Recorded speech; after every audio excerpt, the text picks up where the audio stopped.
झारखंड में इस चुनावी मौसम में रणनीति के सबसे बड़े उलटफेर का नाम है तो चंपई सोरेन। चंपई सोरेन एक ऐसा नाम भी है जो झारखंड में अपनी सेवा भाव के लिए और कार्य क्षमता के लिए जाने जाते हैं। हमारे साथ चंपई सोरेन जी हैं, सरायकेला से भारतीय जनता पार्टी के उम्मीदवार हैं। दादा, तीर धनुष को पकड़े हुए अब आपके हाथ में कमल है, कैसा माहौल लग रहा है इस चुनावी समर में? देखिए, हम पहले ही बोल चुका है, जो संगठन हमने खून पसीना बहा के बनाया था और उसमें कुछ कमी का नज़र आने के बाद हमने अपना विचार प्रदेश और देश के अंदर में हम अपना विचार को हमने दे दिया कि हम क्यों यहाँ से बाहर निकलना है। उस चीज़ को हमने भी दोहराने का हम उचित नहीं समझते हैं। हाँ, भी हम भारतीय जनता पार्टी के सरायकेला विधानसभा के उम्मीदवार हूँ। अच्छा, चलिए दादा, बड़ी बात है, चूंकि आप जहां जाते हैं पूरा एक कुनबा सज जाता है। मैं आपको दिखाना चाहूँगा कि एक साथ आप देख सकते हैं कि किस तरीके से इस सड़क पर जब चंपई सोरेन निकले अपने चुनाव प्रचार के लिए, जनसंपर्क अभियान के लिए, तो एक साथ इतने लोग इन्हें देखने के लिए सेल्फी भी लोग ले रहे हैं, इनकी तस्वीरें खींच रहे हैं। चूँकि एक कद्दावर नेता के तौर पर चंपई सोरेन का नाम आता है और साथ में झारखंड के मुख्यमंत्री भी 5 महीने का जो कार्यकाल रहा वो भी शानदार रहा। इस बार आप अपने क्षेत्र की जनता के लिए क्या कुछ लाए हैं? देखिए, हम सबसे बड़ा दल क्या है? हम भारतीय जनता पार्टी देश के अंदर में सबसे बड़ा दल है और बड़ा दल के नाते कोई एक विधानसभा क्षेत्र के लिए नहीं सोचते हैं, पूरा प्रदेश के लिए सोचते हैं, देश के लिए सोचते हैं। और दल के ओर से इस राज्य को कैसे विकास किया जाएगा वो आ चुका है और उसी को लेकर हम लोग ये भी जनता के बीच में जाते हैं। ये जो वर्तमान सरकार का जो कामकाज है, उस कामकाज से झारखंड प्रदेश का जनता बड़ा दुखी है और इसलिए जनता का ही आवाज़ है, जनता का ही पुकार है कि इस चुनाव में परिवर्तन होना निश्चित है।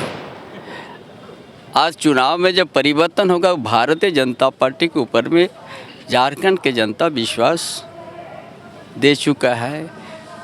जो परिवर्तन यात्रा जो निकला था 81 विधानसभा में, उसी समय जनता ने परिवर्तन यात्रा में जनसैलाब शामिल हो गया और वहाँ से संकेत आ गया कि इस बार का चुनाव भारतीय जनता पार्टी के पक्ष में है। बिल्कुल सही बात है। जो भारतीय जनता पार्टी का जो नीति रही है और इस बार खास तौर पर इस चुनाव में जो पंच प्रण की बात की गई है, उसको लेकर भारतीय जनता पार्टी उत्साहित है और चंपई दा के भी निशाने पर वर्तमान हेमंत सोरेन की सरकार है। लेकिन दादा, क्षेत्र की तमाम जनता आपको यहाँ पर देख रही है, ये लोग भी जानना चाहेगी, चूँकि आप लीडर हैं, वाकई लीडर हैं, तो एक मुख्यमंत्री के चेहरा के तौर पर भी आपको भारतीय जनता पार्टी में देखा जा रहा है और वर्तमान चुनाव में भी देखा जा रहा है। क्या कहेंगे, झारखंड के लिए आपकी प्राथमिकताएँ क्या होंगी? देखो, ये मजदूर बेल्ट है, जहाँ हम लोग खड़े हैं, ये मजदूर बेल्ट है, औद्योगिक क्षेत्र है और औद्योगिक क्षेत्र में भी हम मजदूर का न्याय के लिए, मिनिमम वेज के लिए शुरू में हम संघर्ष भी किया है। इसीलिए हमारा संघर्ष, हमारा काम से यहाँ का जनता वाकिफ़ है और इसीलिए हम जहाँ खड़ा हो जाते हैं, थोड़ा हमारा बात सुन लेते हैं, कुछ बात भी कर लेते हैं। तो आज का स्थिति में ये जो वर्तमान सरकार है ना, जो सांताल परगना धरती, जहाँ पर आदिवासी का संख्या घटने का बहुत बड़ा मुद्दा है इस चुनाव में, बांग्लादेशी घुसपैठ और वहाँ का आदिवासी का ज़मीन को कब्जा करने शुरुआत हो गया, आदिवासी का बहू बेटी के ऊपर अत्याचार करना शुरू हो गया है और वो सिर्फ भारतीय जनता पार्टी की यहाँ से उसको रोका जा सकता है। बाकी दूसरा दल जितना ही इस प्रदेश में है वो कभी उस आवाज़ को नहीं उठाएगा और न कभी समाधान का सोचते हैं। इसीलिए झारखंड को अगर आदिवासी को इज्जत को बचाना है, अस्मिता को बचाना है, तो भारतीय जनता पार्टी है। इस चुनाव में भी इस बात को बड़ा खुल करके सामने आ चुका है कि संताल परगना को भी बचाना है, बांग्लादेशी घुसपैठ से भी बचाना है, और जो ज़मीन कब्जा किया ज़मीन को भी वापस करके आदिवासी के हाथ में फिर से दे देना है। चलिए अंतिम सवाल चंपई दास से अंतिम सवाल करेंगे, चूंकि सरायकेला सीट पर पार्टी के प्रत्याशी और उनके चेहरे भी बदल गए हैं। चंपई सोरेन जो कल तक झारखंड मुक्ति मोर्चा के सिपाही हुआ करते थे, कद्दावर नेता हुआ करते थे, आज वो भारतीय जनता पार्टी के प्रत्याशी है। दूसरी तरफ जो भारतीय जनता पार्टी के एक चेहरे हुआ करते थे, गणेश महली, अब वो झारखंड मुक्ति मोर्चा के चेहरे हैं। दादा, इस लड़ाई को किस तरीके से देखते हैं और जनता का जो प्यार और विश्वास है उसको किस तरीके से आप जांचते हैं? देखो, ये जो चुनाव होता है ना, चुनाव कोई लड़ाई नहीं है, ये चुनाव जनता का विचार से आगे बढ़ता है। और भारतीय जनता पार्टी के पास आज जनता का आज लहर है, जनता का जो आज विचार है, ये भारतीय जनता पार्टी को राज्य में सरकार में देखना चाहते हैं। चलिए, भारतीय जनता पार्टी को ये जनता सरकार के तौर पर देखना चाहती है और जनता भी यहाँ पर है।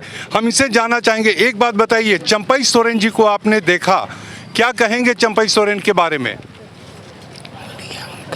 नहीं बता पाएंगे। चलिए आप लोग बताइए, महिलाएं हैं, चंपई दा को आपने देखा, क्या कहिएगा? इस बार वोट है। हाँ आप बताइए क्या कहना चाहिएगा? इस बार वोट है ना, वोट डालिएगा ना? हाँ सर, डालेंगे। चंपई सोरेन को अभी आपने सुना, क्या कहते हैं, ये कैसे उम्मीदवार हैं? बढ़िया है, बढ़िया आदमी है। क्या क्या काम किया है यहाँ पर चंपई दा ने, आप बताइए। काम जो भी कर रहा है सब सही कर रहा है। इसलिए हमको दादा को ही वोट देना है।